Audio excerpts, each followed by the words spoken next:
안녕하세요. 장동원 미래스탁의 박 시장입니다. 3월 8일 증시 마감 시장에 대해서 말씀을 드리겠습니다. 코스피는 2680.35포인트 1.24% 상승 마감했습니다. 미국 증시 훈풍에 반도체가 강세를 보이면서 외국인과 기관이 순매수하면서 상승 마감했습니다. 외국인은 1819억 순매수, 기관은 6989억 약 7천억 가까이 순매수하였습니다. 간밤에 미국 증시가 예상에 부합한 연준 의장의 발언과 반도체의 강세 속에 상승하면서 우리나라에도 훈풍이 불어오는 모습이었습니다. SK하이닉스와 3%대, 삼성전자가 1% 오르면서 반도체 관련주들이 강세를 보였고, 또 미국 연준 의장 제롬 파월 의장의 이 발언으로 미국 금리 인하 기대가 재유입되면서 달러가 약세, 미국 재금리 하향 등이 나타났고, 외국인들이 또 선물 시장에서 5천억 이상을 순매수하면서 상승 마감하는 모습이었습니다. 반도체, 자동차 등 대표 수출주가 강세가 지수 상승을 지지하는 모습이었습니다. 다만 이제 오늘 미국 고용 보고서가 발표가 되는데 이 결과 발표를 앞두고 좀 금리 인하 경로와 금융시장 변동성 가능성을 경계하며 추가 상승은 좀 쉽지 않은 것으로 보여졌습니다. 원달 코스닥 또한 813.18포인트 1.14% 하락 마감했는데요. 외국인과 기관이 순매수하면서 상승 마감하였습니다. 외국인은 2,875억 순매수하였고 기관은 42억 순매수하였습니다. 원달러 환율은 1319.80원 0.83% 하락 마감했는데 미국 상원의 청문회 파월 연준 의장이 출석을 했는데요. 파월 의장의 시장의 6월 기준금리 인하에 좀 더 강한 확신을 파월 의장이 주면서 원달러 환율은 하락 마감하는 모습이었습니다. 오늘 반도체 일부 종목들의 움직임이 괜찮았는데요. 차익실이 좀 나와서 좀 밀렸지만요. 엔비디아가 연일 사상 최고치를 경신을 하고 필라델피아 반도체 지수가 3.36%로 급등하였습니다. 그러면서 SK하이닉스가 역사상 신고가를 달리고 있고요. 삼성전자, ISC도 급등, AD테크놀로지도 급등이 나왔죠. 유니캐스트, GTX 등 TFE 등 일부 반도체 종목들이 상승하는 모습이었습니다. 지난번 미 증시 파월 의장이 올해 금리 인하 발언 등에 상승하면서 필라델피아 반도체 지수도 급등을 했는데요. AI 반도체 열풍에 힘입어서 엔비디아가 4.47% 올랐었고 사상 최고치를 갱신했습니다. 또 인텔, 퀄컴, ASML, 마이크론 이렇게 업체들도 반도체 업체들이 강세를 보였습니다. 아무래도 이 경상수지가 9개월 연속 흑자 기조를 유지하면서 반도체 수출이 호조를 보인 것도 긍정적으로 작용했는데요.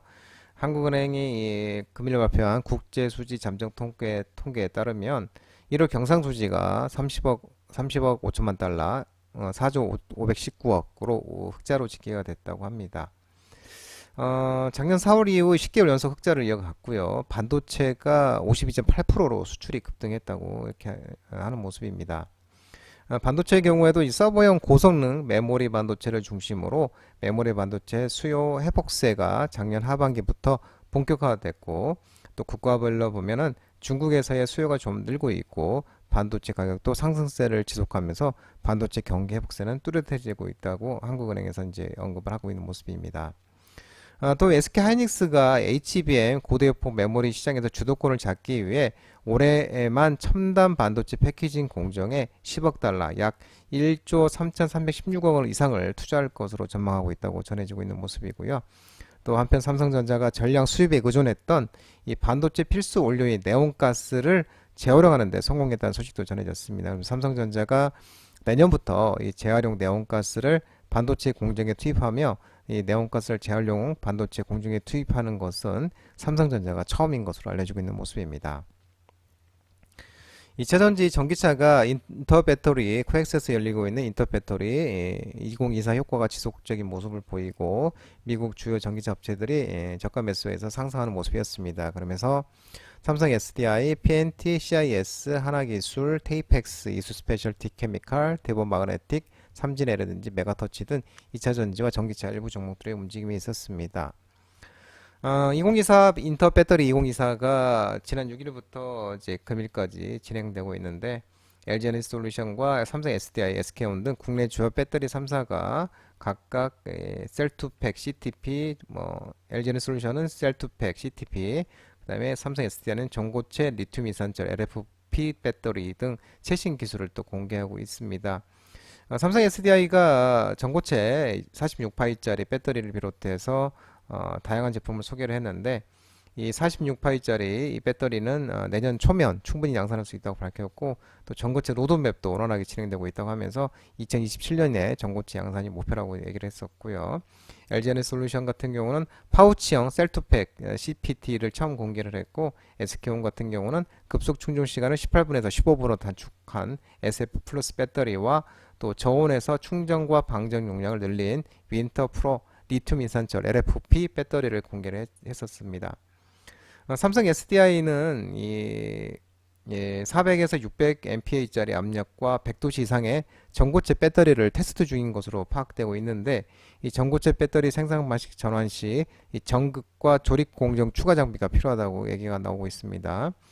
전극 공정 업체 중에서는 PNT 그리고 CIS가 기존 R2R 기술을 활용한 코터, 롤프레스, 슬리터를 이제 전고체 배터리에 특화하면서 개발 중이고 추가적인 압출 방식과 라미네이션 공정도 개발 중이라고 밝히고 있는 모습입니다. 조립 공정에서는 WIP, Work in Progress에 높은 압력과 온도가 중요한데 하나 기술이 이 조립 공정에 사용될 최대 700mAh짜리와 200도씨짜리 스펙의 WIP 장비를 개발하고 현재 고객사와 협업 중인 것으로 파악되고 있는 모습입니다. 또 이제 방금 말씀드린 것처럼 밤사이에 미국 증시 리비안과 테슬라가 주요 전기차 업체들이 상승한 것도 있고요. 또 리비안 같은 경우는 이 새로운 차량을 공개를 했고 또 20억 달러 이상의 비용 절감 계획을 발표하면서 급등하였습니다. 테슬라 또한 저가 매수세로 1.20% 정도 반등에 성공하는 4일 만에 반등을 했습니다. 또 지난 1월 달에 중국을 뺀 세계 각국에서 판매된 순수 전기차, 플러그인 하이브리드 차에 탑재된 총 배터리 사용량이 전년 동월 대비 43.2% 증가를 했는데 LG 에너지 솔루션이 28.5% 증가를 하면서 5.4GW짜리 사용량을 부여한 점유율 24.4%로 2위를 차지를 했고요. 삼성 SDI가 44.2% 증가한 2.5GW시 점유율 11.1%로 4위, SK온은 점유율 9.2%로 5위를 이렇게 기록하는 모습이었습니다. 비만 치료제 관련 종목들이 움직임이 있었는데요. 노보노디스크가 경구용 비만 치료제가 긍정적 임상 결과를 발표하면서 한국 BNC, 고바이오랩, 대웅제약, 한미약품, 인벤티지랩 등 일부 비만 치료제 종목들이 움직임이 있었습니다. 노보노디스크가 경구용 비만 치료제, 경구용 먹는 걸 얘기하는 건데요. 경구용 먹는 이제 비만 치료제가 1단계 임상에서 긍정적인 효과를 냈다고 하면서 그러면서 8.95% 주가가 상승했는데 이 노보노디스크는 이제 테슬라를 넘어서며 글로벌 기업 순위가 14위에서 12위로 올라섰습니다. 또 덴마크 제약사 이 노보노디스크가 이 실험용 약물인 아미크레틴의 알약 버전에 대한 일상시험 참가자들의 12주 후 체중의 13.1% 감량을 했고요. 이 노보노디스크의 블록버스터 비만 주사제 이고비가 임상에서 12주 후에 약 6%, 68주에 15% 체중 감소를 내놓은 것을 지금 12주 만에 13.1% 빠졌으니까 능가하는 효과를 나타내고 있습니다. 그러면서 이 비만 치료제 관련 종목들의 움직임이 있었습니다. 제약바이오 미국 아마케 다음 달 열리는 AACR 미국 아마케 기대감이 지속되고 있으면서 유한양행, 신라젠, Y바이오로직스, 파로사이바이오, ABL바이오 등 일부 제약바이오 종목들의 움직임이 있었습니다. 미국 아마케가 AACR 2024가 이제 4월 5일부터 10일까지 미국 캘리포니아 샌디에고에서 열릴 예정인데요. 미국 아마케 AACR 초록이 공개되면서 아마케에 대한 기대감이 지속되고 있는 모습입니다. 유한양행, 지노메인 컴퍼니, 신라젠, Y바이오로직스, 레고캠 바이오, 파로스 아이바이오, 루닛, ABL 바이오 등 국내 제약바이오 기업들이 참여해 항암 신약 후보 물질 연구 결과 등을 선보일 예정입니다. 유한양행은 이번에 AACR 2024에서 면역 항암제 YH32367과 YH41723의 비임상 결과를 발표할 예정이고 지노맨 컴퍼니는 신규 타겟 면역 항암제 젠나-104의 전임상 결과 4건을 포스터 발표할 예정입니다. 레고캠 바이오는 이제 이중항체 기반 ADC의 전임상 결과를 최초 공개를 하고, ABL 바이오는 새로운 이중항체 면역항암제 ABL112와 ABL407의 비임상 테스트 데이터를 포스터로 발표할 예정이라고 합니다. 한편 또 이 6일 미국 상원 국토안보위원회에서 중국 인민군과 연계 의심되는 생명공학기업 거래 제한을 추진하는 내용을 담은 바이오 보안법을 이제 의결을 했다고 합니다. 미 하원도 지난 1월 비슷한 내용의 법안을 발의한 바 있는데, 중국 바이오 기업에 대한 미국의 제재 가능성이 커지면서 국내 바이오 기업들의 수혜 기대감이 지속되고 있는 모습입니다. 그러면서 이제 제약업체 바이오 시밀러, 면역 항암제, 유전자 치료제 분석, 그리고 mRNA 등 이 전반적인 제약 바이오들이 상승하는 모습이었습니다. 초전도체 관련 종목들의 5회 반등이 있었는데요. LK99 논문 참여 권영환 박사가 초전도체 관련 특허 출원 소식에 CCS, 아센디오, 서남, 신성델타테크, CCS는 이제 상한가를 가는 모습이었습니다.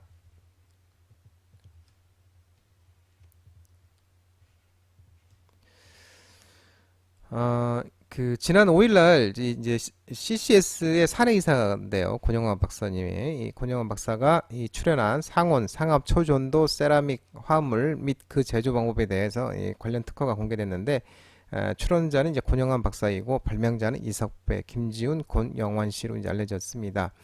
이 권영환 박사는 그 고려대 KU KI 카이스트 융합대학원 연구 교수로서 상온 상압 초전도 물질 LK99 논문에 참여한 바 있고, LK-99 공동 발명자인 김지훈 교수와 지난해 11월 임시주총 총회를 통해서 또 CCS의 사내이사로 또 선임된 바가 있습니다. 그러면서 CCS가 상한가를 가는 모습이었습니다.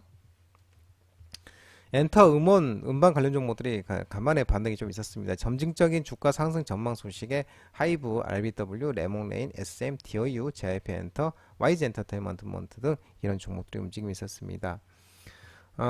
전일 리포트를 통해 이제 K엔터가 1분기 바닥 다지기 이후에 점진적인 주가 상승이 기대된다고 전망하고 있는데요. 특히 엔터 44 합상 구작 판매량이 올해 1분기 들어서 작년 4분기 판매량을 상회하고 있고, 올해 2분기부터 예정된 이 본격적인 아티스트 IP의 컴백, 그리고 러시는 글로벌 라이트 팬덤 확대로 이어질 전망이고, 올해 2분기부터 내년까지 초대형 K-팝 아티스트 IP인 이 방탄소년단, 블랙핑크 활동도 기대할 수 있어서 점진적으로 주가 회복세가 이어질 것으로 판단하고 있는 모습입니다.